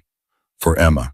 For Sarah, for Madison, for Rachel who didn't get this ending, for Stone still fighting for his life, for herself, the lonely girl who thought she was disappearing. She cried until there was nothing left. Then she wiped her face, took a breath, and turned to Stone. "They found them," she whispered. "All three. They're safe." His hand twitched. Lily froze. "Stone," his eyes fluttered. "Stone, can you hear me?" Slowly, painfully, his eyes opened. They were unfocused at first, clouded with drugs and pain, but they found her face and stayed there. "Hey, kid." His voice was barely a whisper. "Did we win?" Lily laughed through her tears. "Yeah, we won." The girls found all three. They're going home. Something flickered across Stone's face. Not relief, something deeper. Something that looked like peace. "Good," he breathed. "That's good. You need to rest." "In a minute." His hand found hers. "Hawk tell you about the traitor?" "Not yet." "Zayim, Section 4, at insurance." Stone's eyes started to close. "You need to know before what?" But he was already gone, drifting back into unconsciousness. Lily stared at his sleeping face. Section 4, insurance. The traitor's name. She needed to know. But right now, in this moment, she let herself rest. Tomorrow would bring new battles. Tonight they had won. 3 weeks passed like water through cracks in stone. Lily spent most of that time at the hospital, sleeping in waiting room chairs, eating vending machine food, watching Stone fight his way back from the edge of death. The doctor said it was a miracle he'd survived. Lily knew better. It wasn't a miracle. It was stubbornness. On the 8th day, Stone opened his eyes and asked for coffee. On the 12th day, he took his first steps down the hallway, cursing with every inch. On the 18th day, he looked at Lily across his hospital bed and said the words she'd been dreading. "Time for you to go home." Lily set down the magazine she hadn't been reading. "I don't have a home anymore. Remember, the Reapers shot it full of holes. Then we'll fix it." Stone's voice was stronger now, almost back to normal. "Hawk's got a crew ready to go. New windows, new door, patch the walls. Be good as new in a week." "That's not what I meant."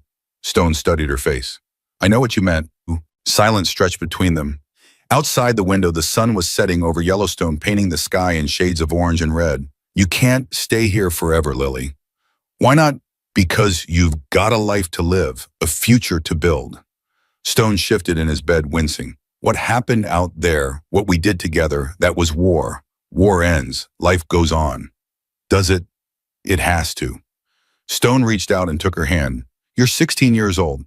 You should be worrying about school and friends and whether some boy likes you. Not sitting in a hospital room babysitting an old man." "You're not old. I'm 52. That's ancient in biker years." Lily almost smiled. "What am I supposed to do? Go back to the cabin and pretend none of this happened? Pretend I didn't kill 6 men? Pretend I didn't watch people die?" "No, you don't pretend." Stone's grip tightened. "You carry it. You let it change you. And then you figure out what kind of person you want to be on the other side." "What if I don't know who that is?" "Then you've got time to figure it out." Stone released her hand and leaned back against his pillows. "But you won't find the answer here. You'll find it out there in the world, living the life those girls almost didn't get to live." Lily thought about Emma, Sarah, and Madison. She'd gotten updates from Agent Morrison. All three were recovering, reunited with their families, starting the long process of healing. They were alive because she'd refused to give up. That had to mean something. "Okay," she said finally. "I'll go back, but I'm not disappearing, not again." "Wouldn't expect you to." Stone smiled. "Besides, you're family now. Family doesn't disappear." "Since when am I family?" "Since you dragged me out of a wolf pack and didn't let go." Before Lily could respond, the door opened. Hawk stepped in, followed by a woman Lily didn't recognize. She was in her 40s with sharp eyes and a no-nonsense expression. Her blazer and slacks screamed federal agent. "Stone," Hawk nodded at his brother. "Looking better." "Feeling better. What's going on?" Hawk glanced at the woman, then at Lily. "This is Assistant Director Catherine Walsh, FBI headquarters. She flew in this morning." Walsh stepped forward, extending her hand to Lily. "Miss Carter, I've heard a lot about you." Lily shook her hand cautiously. "Good things, I hope." "Impressive things." Walsh's expression remained neutral. "The evidence you recovered here has led to the largest human trafficking bust in Wyoming history. 47 arrests across 3 states. Sheriff Harmon is facing federal charges that will keep him in prison for the rest of his life. Good. But that's not why I'm here. Walsh pulled a folder from her briefcase. We've been analyzing the files on that USB drive, Section 4 specifically, the one labeled insurance. Lily's stomach tightened. The traitor. Yes. Walsh opened the folder. The informant who fed information to Harmon's network wasn't just anyone. He was a high-ranking member of the Hells Angels, someone with access to sensitive operations, trusted route safe houses. Who? Stone demanded. Walsh hesitated. Marcus Webb. The name hit the room like a bomb. Lily frowned. Marcus Webb. That's Stone's real name. Exactly. Walsh closed the folder. According to the files, Marcus Webb Stone has been feeding information to the trafficking network for the past 18 months. The evidence is extensive. Financial records, communication logs, witness statements. That's insane.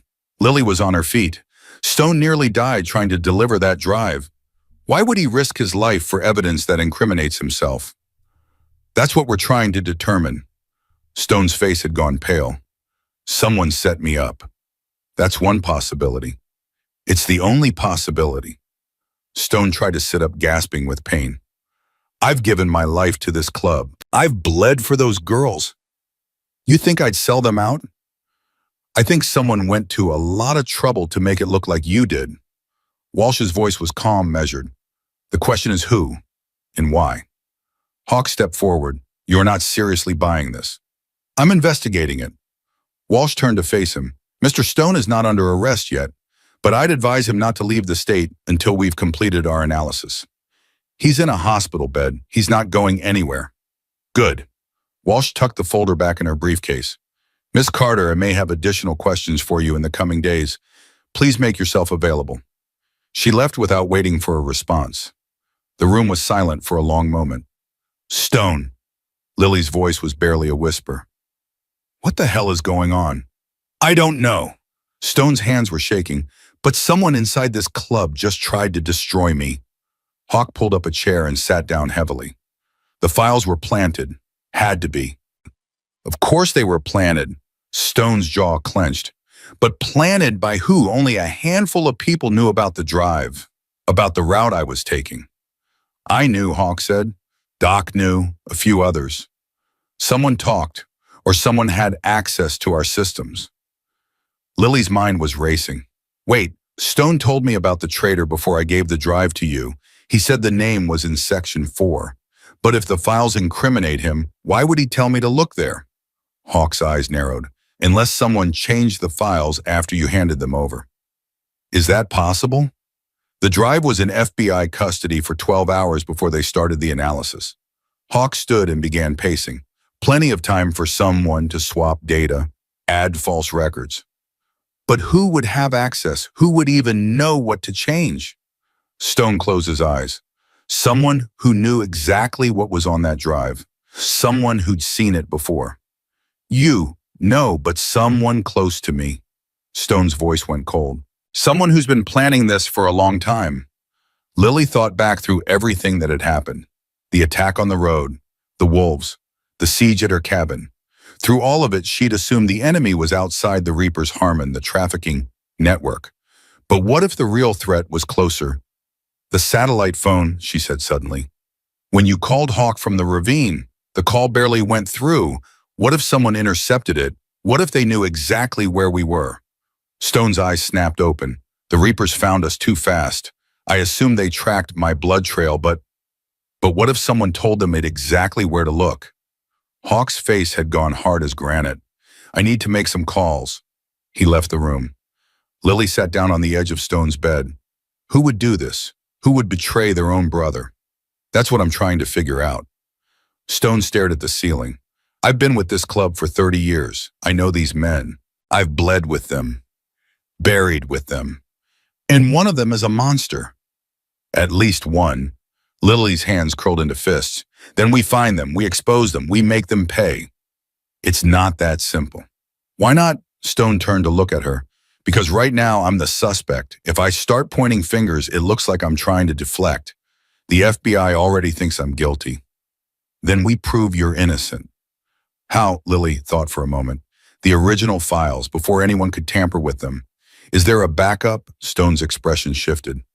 I made a copy before I left for Montana, hidden in a place only I know. Where? My daughter's grave. The words hung in the air like smoke. Jenny's buried in a cemetery outside Bozeman. I put a waterproof case in the ground when I visited her last spring. Emergency backup, in case something happened to me. Does anyone else know? No one, not even Hawk. Lily stood up. Then that's where I'm going. Lily, if those files prove you're innocent, we need them, now. Before whoever set you up figures out there's a backup and destroys it. Stone grabbed her arm. It's a 4-hour drive, and if the traitor is watching you, then I'll be careful. Lily pulled free. Stone, you saved my life. You gave me a reason to keep fighting when I'd forgotten what fighting was for. Let me do this. He stared at her for a long moment. Third row from the gate, gray headstone with a rose carved on top. The case is buried 6 inches down left side. Lily committed it to memory. I'll be back before morning. Lily, Stone's voice stopped her at the door. Be careful. Whoever did this, they're smart, they're patient, and they're willing to kill to protect themselves. Then they should have killed me when they had the chance. She left before he could argue. The drive to Bozeman took 3 hours and 47 minutes. Lily pushed her grandfather's old truck to its limits, eating up miles of dark highway with nothing but her thoughts for company. Every set of headlights in her rearview mirror felt like a threat. Every shadow on the road made her grip the wheel tighter. But she made it. The cemetery was quiet. Moonlight filtered through the trees, casting long shadows across the rows of graves. Lily found the gate and started counting. Third row. Gray headstone. Rose carved on top. Jennifer Marie Webb. Beloved daughter, 1997-2016. Lily knelt beside the grave and started digging. The ground was soft from recent rain. Her hands were raw by the time she found a small waterproof case exactly where Stone said it would be. She opened it. Inside was another USB drive and a letter. Lily unfolded the paper with trembling hands. If you're reading this, I'm probably dead, or close to it. The evidence on this drive is the real thing, unaltered, unedited, untouched. Names, dates, everything, including the name of the man who's been selling our brothers out for the past 5 years. I couldn't put it on the main drive because I wasn't sure who I could trust. But if you found this, you're someone I trust with my life. Do the right thing, Stone. Lily's heart pounded. She plugged the drive into her phone and opened the file labeled Traitor. One name, one face, someone she'd met, someone she'd trusted. Her blood turned to ice. Footsteps behind her. Lily spun, reaching for the knife at her belt. A figure stepped out of the shadows. Hello, Lily. Doc, the medic who'd saved Stone's life. The man who'd ridden in the van monitoring vitals, keeping him alive. He was pointing a gun at her chest. I was hoping you wouldn't find that, he said calmly. Would have made things so much easier. Lily's mind raced. You're the traitor. Traitor is such an ugly word. I prefer businessman. Doc stepped closer. Do you have any idea how much money flows through these trafficking networks? Millions, Lily. Millions of dollars, and all I had to do was provide a few names, a few routes. Easy money, Ting. You sold children. I sold information. What other people did with it wasn't my concern. Rachel, Lily's voice shook with rage. The 12-year-old they never found. That was because of you. Something flickered in Doc's eyes. Guilt, maybe, or just annoyance. Collateral damage. It happens. She was a child. She was product. Doc's voice went cold, and so were the others. You think I liked it? You think I enjoyed knowing what happened to those girls, but I had debts, Lily. Debts to people who don't take no for an answer. So you sacrificed innocent lives to save your own skin. Survival, it's what we all do. Not like this. Lily's hand tightened on her knife. I've done terrible things in the past 3 weeks. Killed men, burned buildings. But I did it for something that mattered. You did it for money. Money is the only thing that matters. Doc raised the gun. Now hand over the drive, both of them. Lily didn't move. You're going to kill me anyway. Probably, but I might let you live if you cooperate. You're young, strong. The network always needs new inventory. The words hit her like a physical blow. You'd sell me. I'd consider it a favor. Get you off the street.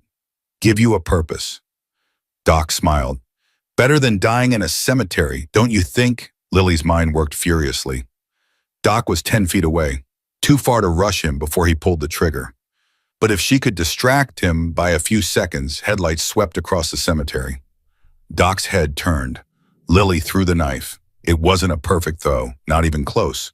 But it caught Doc in the shoulder, spinning him sideways, and his shot went wide, punching into a headstone 3 feet from Lily's head. She ran, more headlights, engines roaring, motorcycles tearing through the cemetery gates. Hell's Angels, Hawk's voice boomed through the darkness. Doc, stand down! Lily dove behind a monument as gunfire erupted. She could hear shouting, the roar of engines, boots pounding through the grass. Then silence. She raised her head. Doc was on the ground, surrounded by angels. Blood pooled beneath him, multiple wounds. He wasn't moving. Hawk strode toward her, face grim. You all right? I'm alive.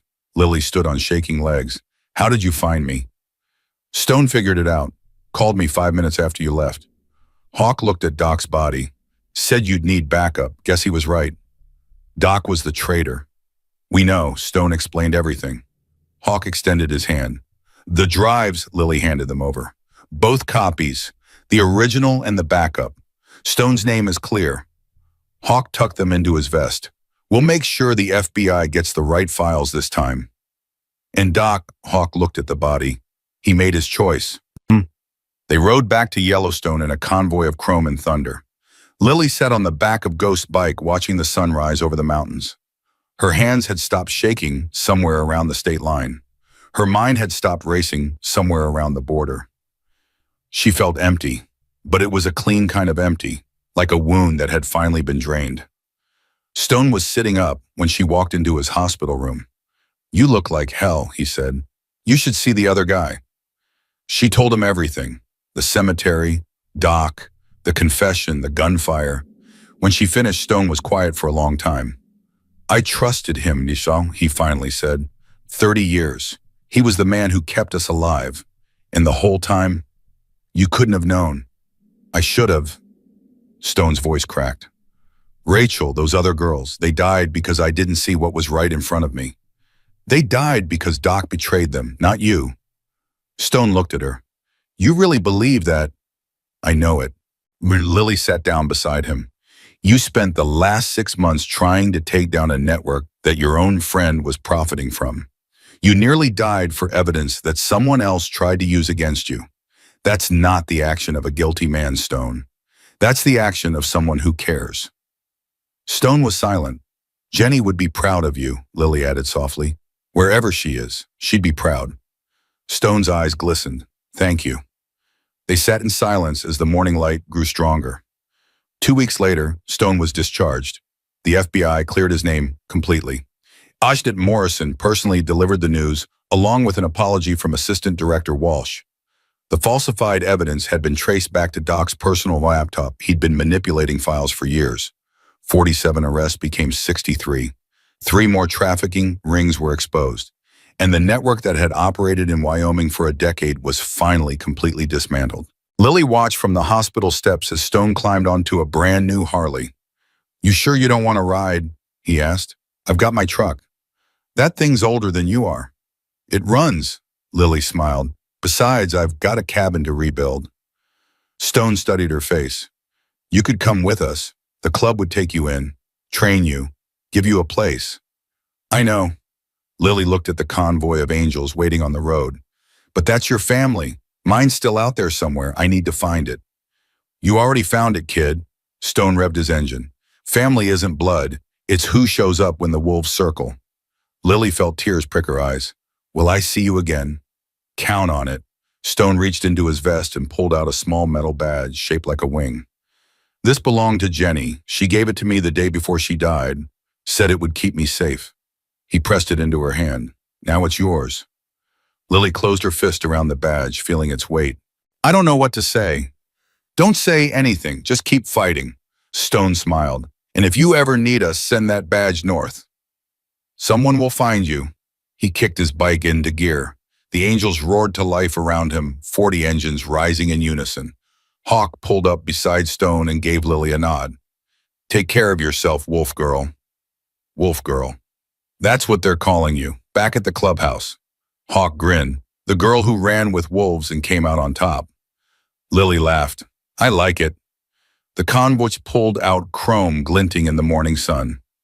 Lily watched them go, watched them crest the hill and disappear over the ridge.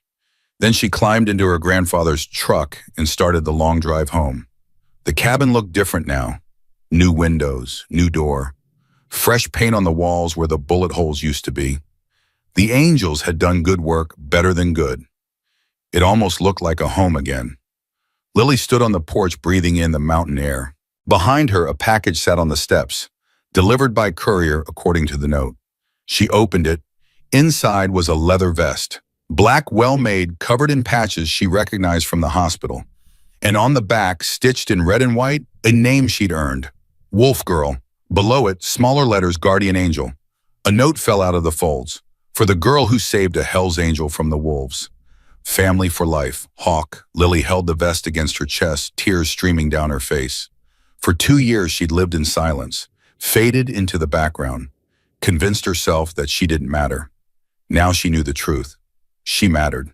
She'd always mattered. She just needed the right people to show her. That evening she sat on the porch and watched the sun set over the mountains.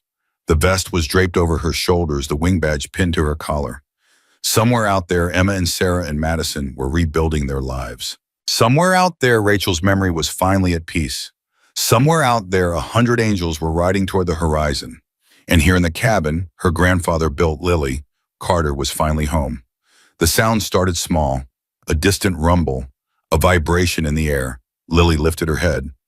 Engines, getting closer. She walked to the edge of the porch and looked toward the ridge. Over the hill, headlights appeared. One by one, 10, 20, 50, 100.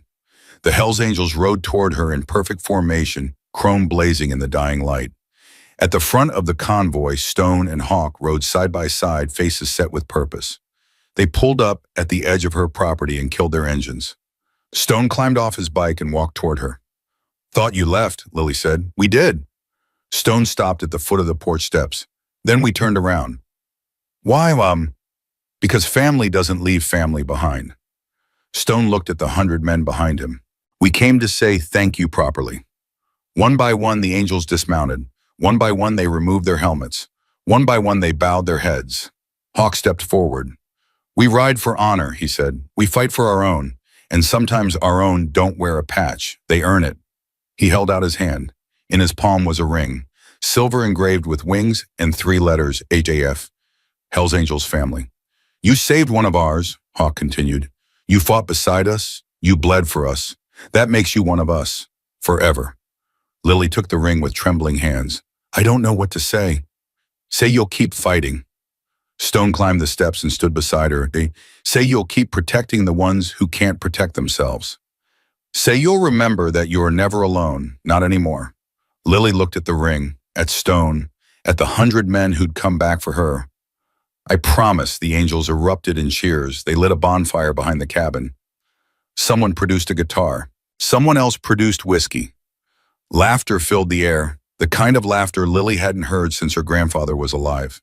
She sat beside Stone watching the flames dance. Thank you, she said quietly. For what? For coming back, for believing in me, for showing me what family really means. Stone put his arm around her shoulders. You showed us first, kid. We just returned the favor. They sat together as the fire burned and the stars emerged. Around them, the angels sang and drank and told stories of the road. Lily Carter, Wolf Girl, guardian angel, listened. And for the first time in years, she wasn't alone. The fire burned until dawn. When the angels finally rode out, the sun was breaking over the mountains. They left in the same formation they had arrived, a wall of chrome and leather engines, roaring brotherhood on display. Stone was the last to leave. He paused at the edge of her property, looking back. You know where to find us. I know. And we know where to find you. He kicked his bike into gear. Stay safe, Wolf Girl. Stay alive, Stone. He smiled. Always. Then he was gone, disappearing over the ridge with his brothers, leaving nothing behind but tire tracks in the snow and a memory that would last forever. Lily stood on her porch, ring on her finger, vest on her shoulders, badge over her heart. The silence returned, but it wasn't empty anymore. It was full of promise, full of purpose, full of the knowledge that somewhere out there 100 engines were ready to thunder back whenever she needed them. She looked at the horizon, at the road that stretched beyond the mountains. Her grandfather used to say, "The measure of a person is what they do when nobody's watching." Lily Carter knew exactly what she would do. She would watch over the lost, protect the weak, fight for the ones who couldn't fight for themselves. And if the wolves ever circled again, she'd be ready. Because she wasn't a lonely girl anymore. She was a guardian. She was family. She was Wolf Girl, and the road ahead was just beginning. If this story moved you, if you believe that family isn't blood, but the people who show up when the wolves circle, then hit subscribe, like, and ring that bell, because here we tell stories of courage, kindness, and the roads that save us. Keep your fire burning, riders. We'll see you on the next journey.